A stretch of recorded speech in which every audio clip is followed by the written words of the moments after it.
Hey everybody, welcome back to Grumpy Acres. Out here, Fancy and I, you know what, it's the evening time and the weather's nice. I came home, I did not feel like doing anything, so I just decided to come for a walk. There's still a lot of daylight left and thought we'd have a little discussion. Fancy's enjoying it. First time we've been out in probably a week, what with festivals and stuff. She's leaving her marks all over the place. Oh, so this is a I told you so video. Not really anything terribly important. So on a recent live, somebody asked me about the helicopter incident where in North Carolina during the hurricane relief, where the helicopter came in. It was a Black Hawk, and it blew disaster supplies around because it was hovering over an area. Come on, knucklehead. And people were asking me about it, and there's a lot of speculation online that it was on purpose. And I said I'm going to give it. I have not seen the video, so I'm going to give the military pilots, if they're military pilots, the benefit of the doubt. If it was a black unmarked helicopter, could be a different story. Well, I saw the video today, and it was a military helicopter. It was a Black Hawk.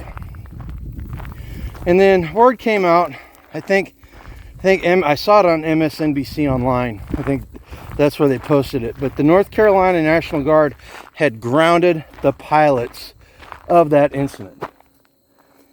And the reason they grounded them was because of safety violations. And I said that in the live stream.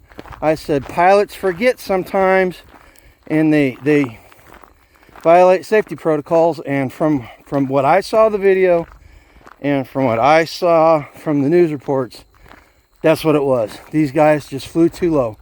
I'm telling you, I was around enough helicopter operations during my time in the military to know how these things go. They do things and they don't mean to, and bad things happen. We had a helicopter pilot in the battle group I was in that had a reputation of flipping loads over on the aircraft carrier deck when we were doing unreps. That's underway replenishments. And she, quite frankly, she was the butt of many jokes in the battle group. But these things happen, right? And we all do it. I know I do it. And if you say you don't do it, I'm going to call you a liar, because everybody does it. We get comfortable and we do the same routines over and over and over again, and we become complacent. And I think if there's any lesson to learn there, that the big one is don't be complacent. Take care of the little things all the time. Like I said, I'm guilty. And the other lesson is to take initial reports about instances with a grain of salt, because every time, especially like what's happening now in North Carolina, Eastern Tennessee, whenever we grab those fantastical stories where it's the worst, and it just validates everything we think about certain things, we end up spreading it, and it's not misinformation. The left likes calling it misinformation or disinformation, and it's not. It's just people spreading bad information, and we don't mean to. There's enough of that bad stuff going on in real life that we don't need to create any more drama and spread stories that aren't factual. Right? Every time we glom onto something that's too hard to believe, so to speak, about the government, all that does is it gives them fuel to scream misinformation, disinformation, and to promote censorship. So it's our job, it's our duty, not our job, it's our duty to make sure that we know the truth, and that we don't, number one, don't listen to the first thing we say, because those news organizations are always looking to scoop each other, and they will print half-truths or outright lies in order to scoop each other. So ignore, I shouldn't say it like that. Not ignore the first stuff that comes out from the news, but take it with a grain of salt and do more research and find out. Now, there's an organization called Ground News. I don't know if you guys ever heard of it, but right now it's a subscription. It used to be free. And you could go in there and they rated news stories on their bias. And they were pretty even-handed about it. Oh, sorry about the sun. But they were pretty even-handed about it. And I do not have a subscription. If I ever get the money that I can get a subscription to it, I'm going to do it. Because I want to know the truth.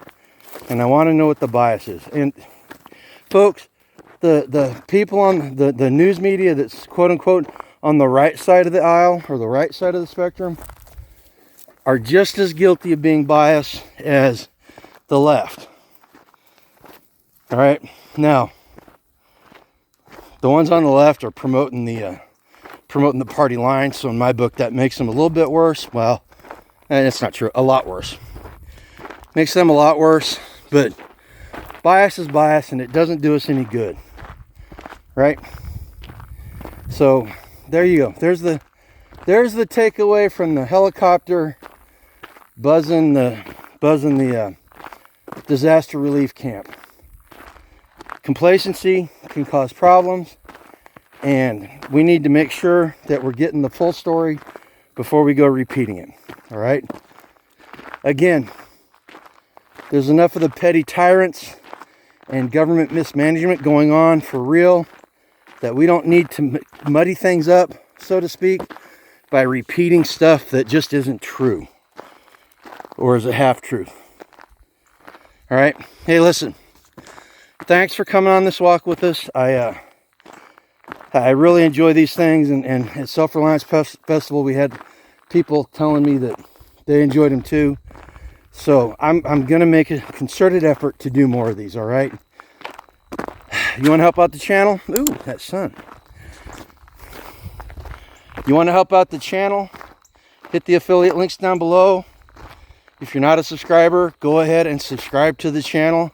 Comment, let me know what you think. Let me know what you think about this whole complacency is a problem and or news bias and all that, all right? But most importantly, the most important thing you can do to help the channel, help me, and help yourself is go live a life done free today, okay? Take care, guys. Thanks, Milo.